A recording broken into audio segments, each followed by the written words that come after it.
I'm Steve with a Z, and if you want one of the new Nissan Z cars, you're probably going to want to watch this video. I'm going to talk about how to get one.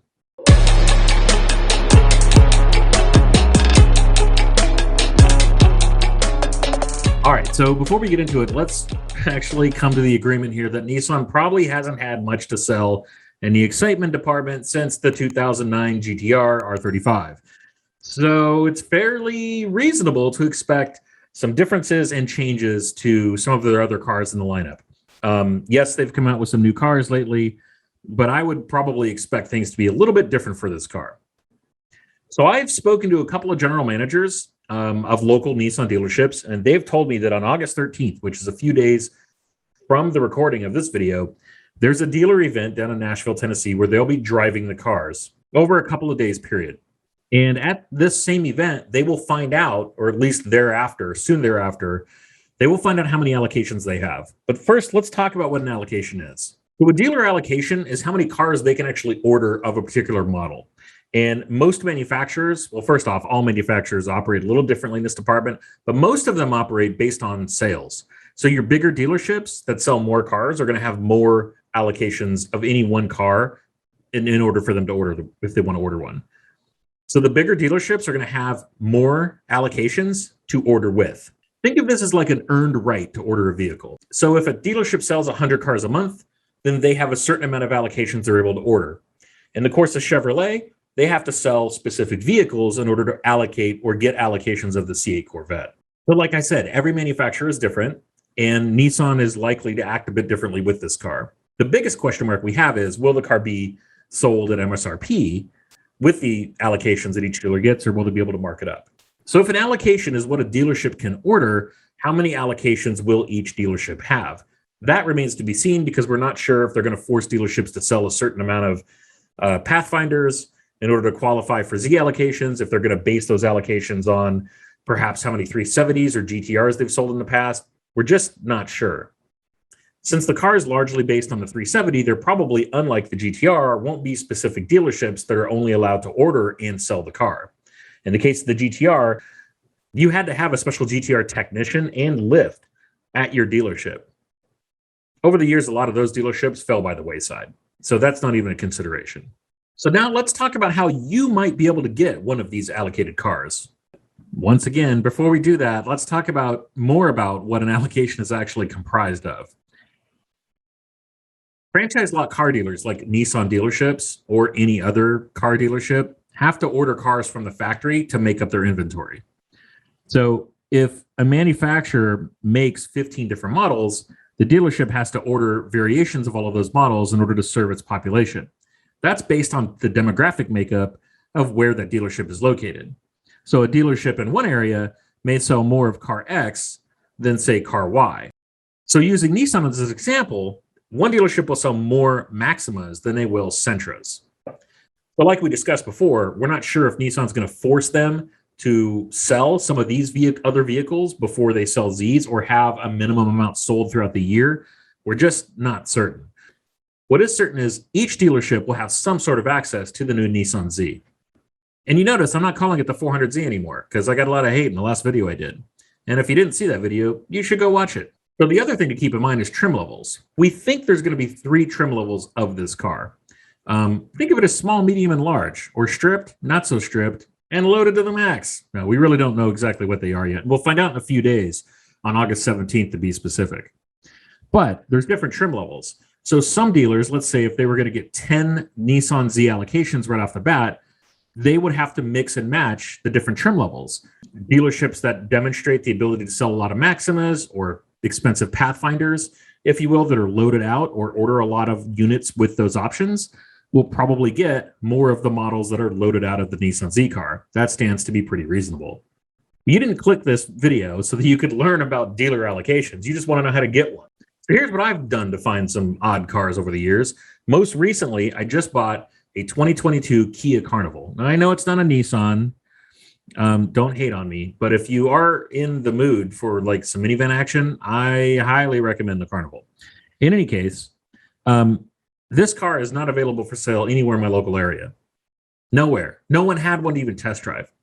So I'm located in Virginia, and I actually bought the car in North Carolina. I went to the next state over because what I did was pick up the phone and do what's called the smile and dial. Now, the smile and dial is where you put a big smile on your face and you pick up the phone and you dial it and you call dealerships around your state and neighboring states where you might be able to get to drive the car you're looking for or actually buy the car that you're looking for that isn't available. Why did I do that? This actually brings me to my next point, which is, will this car sell at MSRP?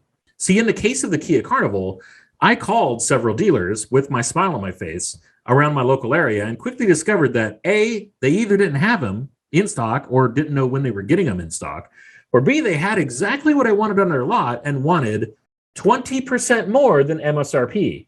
Yeah, you heard that right. One dealership selling multiple units of the exact same Carnival that I wanted for $10,000 more over MSRP. And since the thing was 45,000 bucks and they wanted 55, that isn't going to work for me, even with today's economy in mind in terms of the car market. So I started calling around and I was willing to spend a little extra money.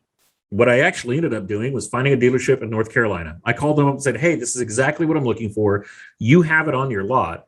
I will buy it right now over the phone by giving you a deposit, and I'll pay $2,000 over MSRP. So I made them an offer. So what does that do?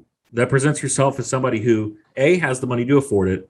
B, you come across as being somebody who's assertive enough to actually call them and try to find exactly what you're looking for. And C, you're not being rude. You're making an offer. You're saying, hey, I'm willing to pay a little extra money so you make a little extra money, but you're not going to put yourself in a position to get ripped off. And by the way, I do consider a dealership that charges 20% over MSRP to be ripping people off. It's absolutely egregious. And I hope that that doesn't happen with this car, though it very well could. But with the car market as it is right now, things are very, very dicey. And this car is due to be released over the holidays. It's right around the corner. And we see it now with the C8. C8s are going for $110,000 with MSRPs of 80, 85. So it really is something that Nissan is going to have to enforce. Now, I'll be on the floor of the release August 17th, so you should tune into my YouTube channel, tune into my TikTok channel. I'll be live. We're going to be there broadcasting, but I'm also going to be interviewing people with Nissan, some of the senior brass, and I intend to actually put forward the question of, will you force your dealerships to abide by MSRP, or will you control a percentage of what they're able to sell the car for over MSRP? So there's a little trick. If you want to find an allocation, call your local dealership and try working with them. Like, call them up, say, hey, I'm a Z enthusiast. I really want the car. What do I have to do? The next question is, are you going to have to put any money down? Yes, you need to be prepared to give them a $500 non-refundable deposit, meaning that that $500 is non-refundable if you do not take delivery of the car. The next question you're going to want to know is, can you order it exactly the way you want it? My answer to that question is going to be probably not. Will you be able to get an exterior color you want? Probably. But from the spy shots, it looks like we've got some interior options. My guess is you're probably going to have to take what you get, at least up front, to get an early allocation.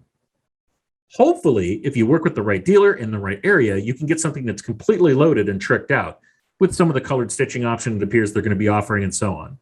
But you're going to need to be willing to eat that. If it's extra money, you're going to have to pay it. If you're chasing the bottom dollar base model of one of these cars, good luck. They probably won't make a whole lot of them to start with. But let's talk about that. Production. Typically, when a manufacturer starts producing a new car, they will produce a variety of the different trim levels and colors, and they will ship them to the dealers. The dealers will have no choice in what they get, usually with their early allocations. They will usually force them to take what they send. The reason for this is they want to get the cars on the road as soon as possible, and they need to start manufacturing these cars. There's no time for everybody to put in their special requests and orders right up front. So if you want an early VIN number, an early allocation of one of these cars, you're going to need to be prepared to kind of take what you can get to some degree. So let's review. Find a dealership to work with, even if it's not local. Call them using my smile and dial technique, and be prepared to put a $500 deposit down on an allocation. Some other pro tips would be, don't just call and talk to a salesperson. Call and talk to the GSM, the general sales manager, or the new car sales manager. Go directly to the top and don't call them on Monday. Call them Tuesdays. Never call a new car sales manager on Monday. They're busy. They're busy doing business from over the weekend. Pro tip. Call them up Tuesday, Wednesday, Thursday, somewhere in the middle of their week when they're not super busy to sell cars over the weekend because they've got huge pressure on them to sell cars, right? Call them, go over there, shake their hand at lunchtime, offer to buy them lunch, bring pizza over, do whatever the hell you got to do if you want an early allocation. Because I got to tell you, there's going to be 15 to 20 people at each dealership waiting in line. So you need to get the jump. I wouldn't wait till the car is released. I would call them right now, actually.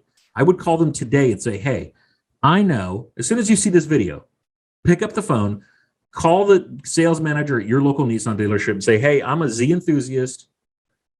I want one of the early models. What do I got to do? And let them tell you what their expectations might be. When I called, I was told to call back at a certain day and a certain time because they knew when their allocations were going to be, and they were totally willing to work with me on that. So you never know what you're going to run into. The other thing, too, is if you live in a big city, obviously try the bigger dealerships in the area, but don't go afraid to go rural.